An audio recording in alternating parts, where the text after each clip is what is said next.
I think any entrepreneur who raises venture capital, private equity, has to be cognizant of the fact that the venture capitalist slash private equity player will want an exit. We raised venture capital in 2005. We did 3 successive rounds after that. It's only natural that the entrepreneurs will require an exit. So the IPO was essentially for 2 purposes. One was to afford an exit to the financial shareholders. And the second one was to raise cash, which can enable us to chase some of the strategies and dreams that we have, for which we didn't have enough cash, so largely M&A. So can I ask you, once you'd made that decision, and I presume the board had to help make that decision because the VCs were in it. So once that decision was made, what is the set of steps that have to be done until the public offering is finished? Yeah, it's a pretty elaborate process. So, and particularly, so actually even before that question, I think the right question to ask is why the US? So we had the choice of India and the US, and the reason we really looked at the US was the appetite and the understanding among the American investor, the international investor, for a B2C internet company is still much greater than there is in India. So essentially we just saw, over 100 B2C companies in the US listed, and particularly in NASDAQ, which seems to be the natural home for internet companies and high-tech companies. And in India, we only had a couple. So we probably only had InfoEdge. So therefore the US. The steps towards that, it's a longish process. So it actually starts, there are 2 or 3 significant players. You got to hire your bankers. We went with Morgan Stanley and we had 2 co-managers, Pacific Crest and Oppenheimer. The other very important player in this is your lawyer. So we had an international lawyer, Latham & Watkins in Singapore. We had an Indian lawyer, among the best. We had an Indian lawyer, SNR, and they manage their aspects of it. So a lot of the work is actually done by the lawyers till the IPO, and then when the roadshow comes in and kicks in the marketing, that's done by the bankers.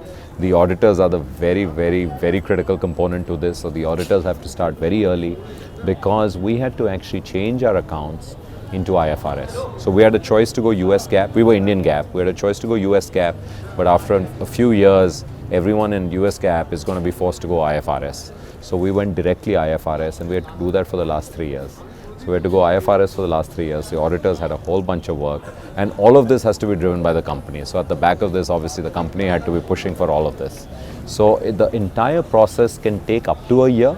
I give complete credit to our F&A team, particularly to our CFO Rajesh, who just did a bang-up job in completing the entire process in actually 6 to 7 months, which is quite amazing. Our first auditor meeting was actually in between Jan and Feb, and we listed on August 12th.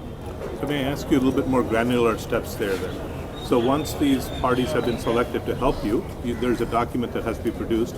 Can you describe what goes in that document, what it's called, and how that is developed? Sure. And the roadshow itself, and more granular type of Fair enough. So what you're working towards is a document which will be called your prospectus, or the red herring prospectus, and that is your document which will be used to market to prospective investors when your roadshow starts.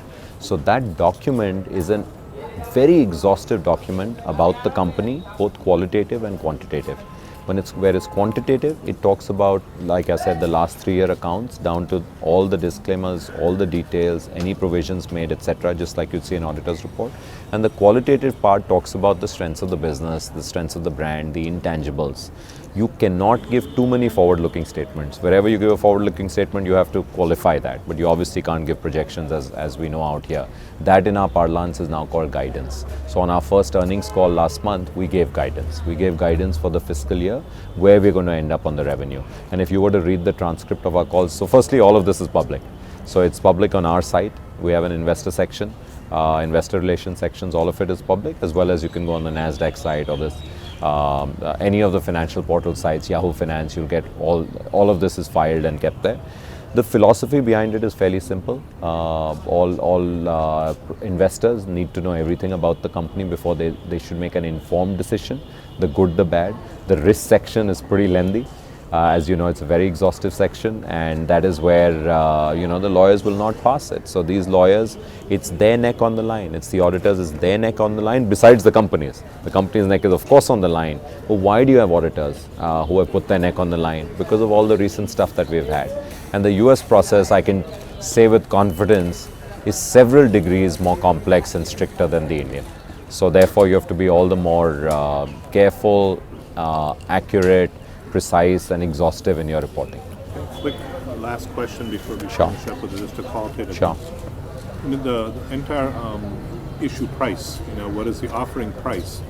How do you help decide that? And what is the bid and the offer and the ask price? And could you talk a little bit about that? Sure. please? No, it's a really interesting process where the company is advised by the bankers. The bankers, what they do is some amount of pre-marketing.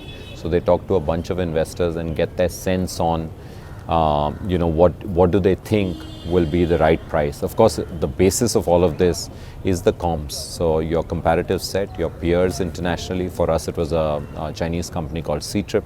It was international OTAs like Expedia and Priceline.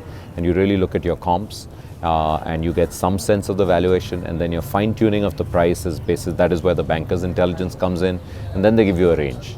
So in our case, we got a range of 12 to 14 a few days before the IPO, before the roadshow. And we were very confident on going on the high end of the range, $14 a share, so we went for 14. Of course, that it transpired, the share opened, I don't know if you were tracking it, but the share actually opened the first day 89% up. So there was obviously got a huge spike.